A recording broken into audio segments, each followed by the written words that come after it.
Okay, I'm back again, still outside, but I thought I would swing my video around a little bit so you could see my yard and see what I was doing.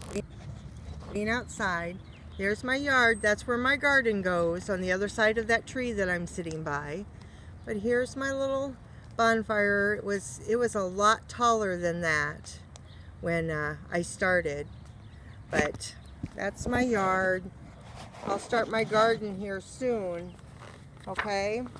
But for right now, we're on chapter 4, Frog and Toad Together. So the fourth chapter is called Dragons and Giants. Frog and Toad were reading a book together.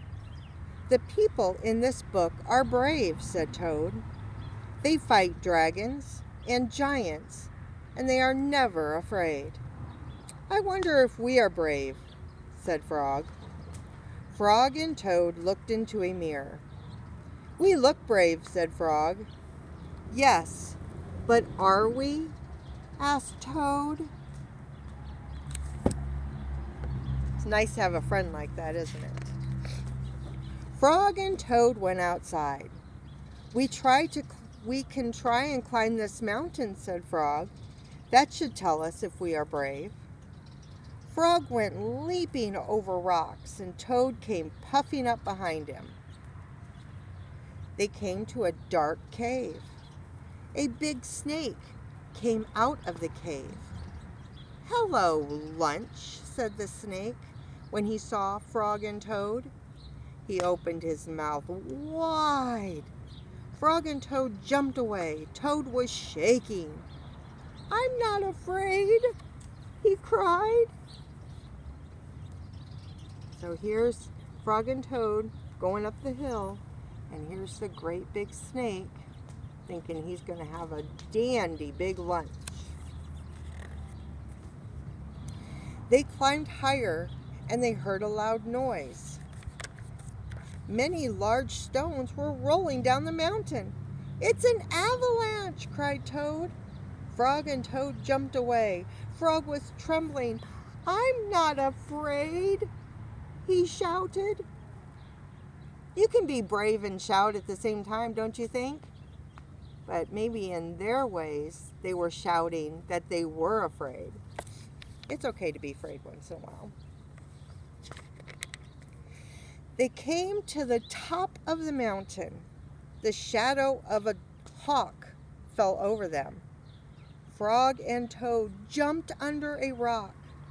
The hawk flew away. "We are not afraid," screamed Frog and Toad at the same time. Then they ran down the mountain very fast. They ran past the place where they saw the avalanche. They ran past the place where they saw the snake. They ran all the way to Toad's house. Well, I think that would be scary right there. Don't you think that if there was a bird big enough to get you, you'd be afraid? But remember, there are no birds big enough to get us, but big enough to get Frog and Toad. But here they are running back down the mountain to get to Toad's house. "Frog, I am glad to have a brave friend like you," said Toad.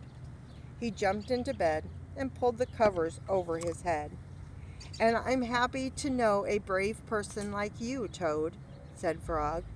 He jumped into the closet and shut the door. Toad stayed in bed, and Frog stayed in the closet.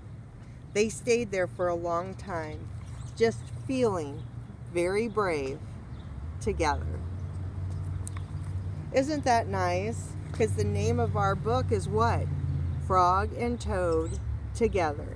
So they stayed in Toad's house together so that they could be afraid together. How about that? So think about when you become afraid. What do? Are you brave enough to is that you can deal with it on your own? I used to be afraid of spiders, and I'm not anymore. I used to be afraid of flying grasshoppers, and I figured out one time when I was really scared, they were flying and jumping everywhere.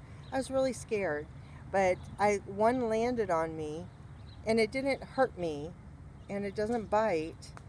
And I thought to myself, why am I so afraid of the flying grasshoppers? I lived on a farm. I had these all over me all the time. So then I became not afraid of it anymore. So you can overcome things that you're afraid of, but just think about it. What are you afraid of? What do you do when you become afraid?